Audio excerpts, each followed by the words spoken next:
Some people just woke up today and chose violence. Don't know what I'm talking about. Free Palestine. My goodness. We have been hearing that phrase all over the place for the last 2 years. And it's not enough that people all over the globe really had to put up with this nonsense from people who are unemployed and really have too much time on their hands. I don't know where they get this time. Number one, they're not saying, yay, we got what we wanted, the war's over. Over the weekend, they did reach an agreement. The war is over between Hamas and Israel for the time being. The Free Palestine crowd, what are they doing? They're actually saying, you know what? It's not acceptable because Palestine didn't win. Hamas didn't win.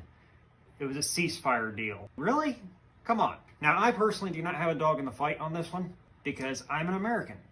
I really don't give what happens over there because it's not my business. However, I will say that Hamas falls in the category of Al-Qaeda, ISIS, Hezbollah, and those terrorist networks. They fall into that category of militant religious groups, I guess you could call them, that just don't get along with anybody.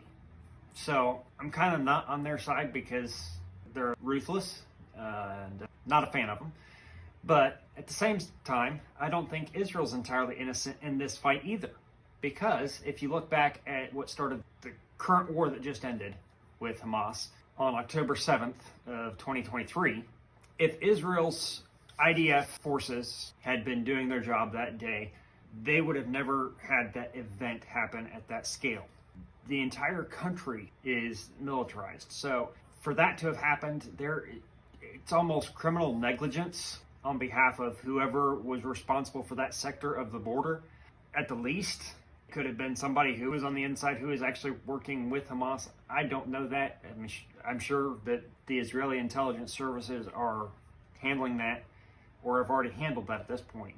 But the blame isn't entirely on either party, in my opinion. And if we really want to point fingers, this could go way, way back to England when they promised the same patch of land to two different groups that will never get along. We've seen it over and over again since that happened. They just don't get along. So if it's anybody's mess to clean up, if anybody should have been negotiating that peace deal, it should have been England because they're the ones responsible for it. They created the mess. Anyway, why have the protesters not come out in favor of this peace deal? And why is it that they view it as an illegitimate peace deal unless Palestine wins? Why is that?